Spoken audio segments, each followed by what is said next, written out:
Les Actes des Apôtres, chapitre 14. À Icône, Paul et Barnabas entrèrent ensemble dans la synagogue des Juifs, et ils parlèrent de telle manière qu'une grande multitude de Juifs et de Grecs crurent. Mais ceux des Juifs qui ne crurent point excitèrent et aigrirent les esprits des païens contre les frères.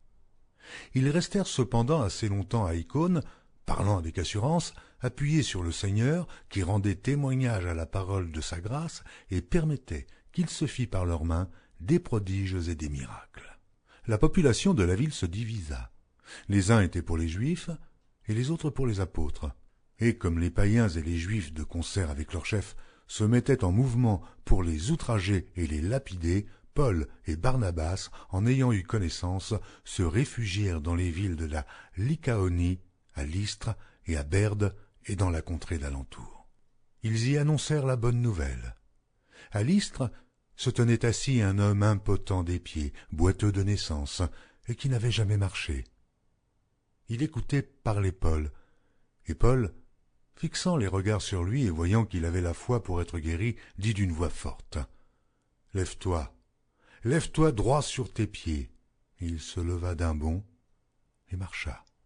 À la vue de ce que Paul avait fait, la foule éleva la voix et dit en langue lycaonienne, « Les dieux, sous une forme humaine, sont descendus vers nous. » Ils appelaient Barnabas Jupiter et Paul Mercure, parce que c'était lui qui portait la parole. Le prêtre de Jupiter, dont le temple était à l'entrée de la ville, amena des taureaux avec des bandelettes vers les portes et voulait, de même que la foule, offrir un sacrifice. Les apôtres Barnabas et Paul, ayant appris cela, déchirèrent leurs vêtements et se précipitèrent au milieu de la foule en s'écriant « Ô homme, mais pourquoi agissez-vous de la sorte? Nous aussi, nous sommes des hommes de la même nature que vous. Et, vous apportant une bonne nouvelle, nous vous exhortons à renoncer à ces choses vaines pour vous tourner vers le Dieu vivant, qui a fait le ciel, la terre, la mer et tout ce qui s'y trouve. Ce Dieu, dans les âges passés, a laissé toutes les nations suivre leur propre voie. Quoiqu'il n'ait cessé de rendre témoignage de ce qu'il est en faisant du bien, en vous dispensant du ciel les pluies et les saisons fertiles, en vous donnant la nourriture avec abondance et en remplissant vos cœurs de joie. À peine purent-ils, par ces paroles, empêcher la foule de leur offrir un sacrifice. Alors survinrent d'Antioche et d'Icône des Juifs qui gagnèrent la foule et qui, après avoir lapidé Paul, le traînèrent hors de la ville, pensant qu'il était mort. Mais les disciples ayant entouré, il se leva et entra dans la ville. Le lendemain, il partit pour Derbe avec Barnabas. Quand ils eurent évangélisé cette ville et fait un certain nombre de disciples, ils retournèrent à Lystre, à Icône et à Antioche, fortifiant l'esprit des disciples, les exhortant à persévérer dans la foi et disant que c'est par beaucoup de tribulations qu'il nous faut entrer dans le royaume de Dieu.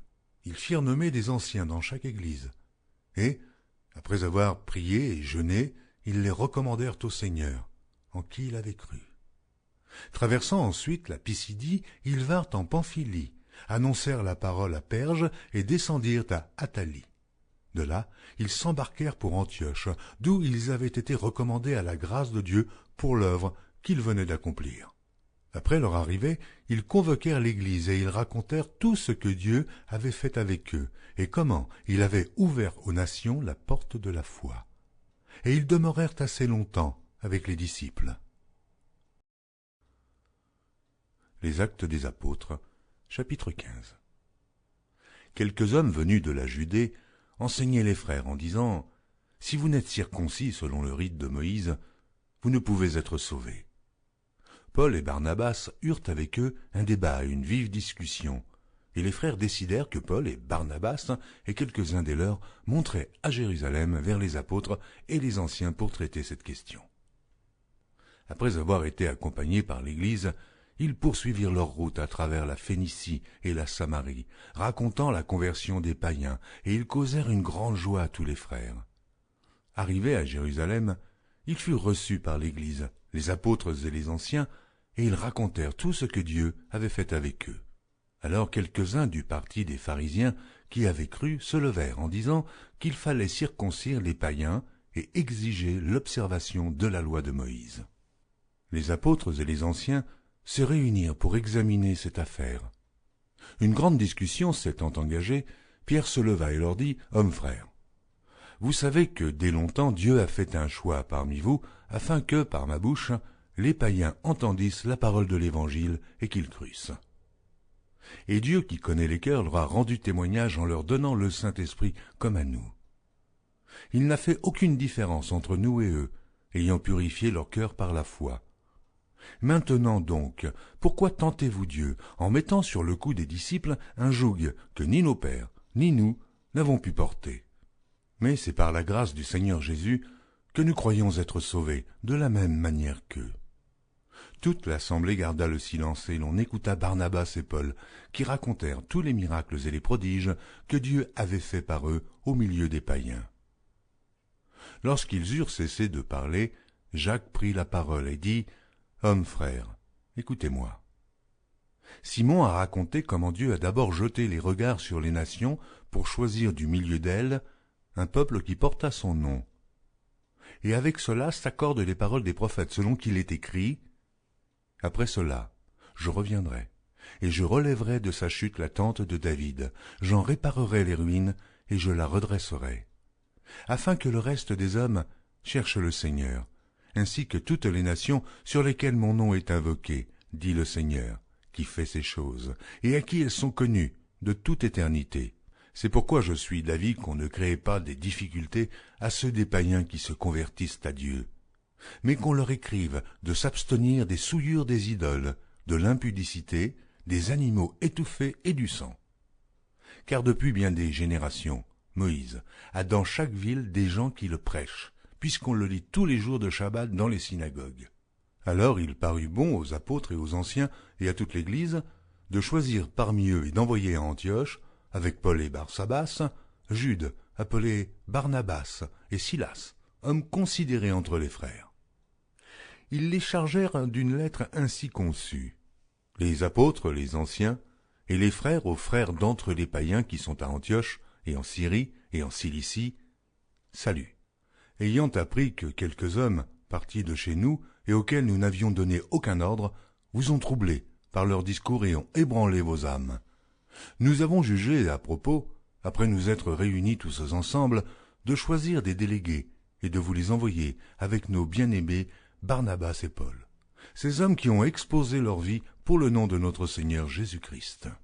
Nous avons donc envoyé Jude et Silas, qui vous annonceront de leur bouche les mêmes choses. Car il a paru bon au Saint-Esprit et à nous de ne vous imposer d'autre charge que ce qui est nécessaire, savoir de vous abstenir des viandes sacrifiées aux idoles, du sang, des animaux étouffés et de l'impudicité, toutes choses contre lesquelles vous vous trouverez bien de vous tenir en garde. Adieu. Eux donc, ayant pris congé de l'Église, allèrent à Antioche, où ils remirent la lettre à la multitude assemblée. Après l'avoir lue, les frères furent réjouis de l'encouragement qu'elle leur apportait. Jude et Silas, qui étaient eux-mêmes prophètes, les exhortèrent et les fortifièrent par plusieurs discours. Au bout de quelque temps, les frères les laissèrent en paix retourner vers ceux qui les avaient envoyés. Toutefois, Silas trouva bon de rester. Paul et Barnabas demeurèrent à Antioche, enseignant et annonçant avec plusieurs autres la bonne nouvelle de la parole du Seigneur. Quelques jours s'écoulèrent, après lesquels Paul dit à Barnabas « Retournons visiter les frères dans toutes les villes où nous avons annoncé la parole du Seigneur pour voir en quel état ils sont. » Barnabas voulait emmener aussi Jean, surnommé Marc, mais Paul jugea plus convenable de ne pas prendre avec eux celui qui les avait quittés depuis la Pamphylie et qui ne les avait point accompagnés dans leur œuvre. Ce dissentiment fut assez vif pour être cause qu'ils se séparèrent l'un et l'autre. Et Barnabas, prenant Marc avec lui, s'embarqua pour l'île de Chypre. Paul fit choix de Silas et partit, recommandé par les frères, à la grâce du Seigneur. Il parcourut la Syrie et la Cilicie, fortifiant les églises. Retrouvez chaque jour sur EMCI TV une nouvelle lecture de la Bible illustrée en vidéo. Pour revoir ce programme, rendez-vous sur notre site emcitv.com.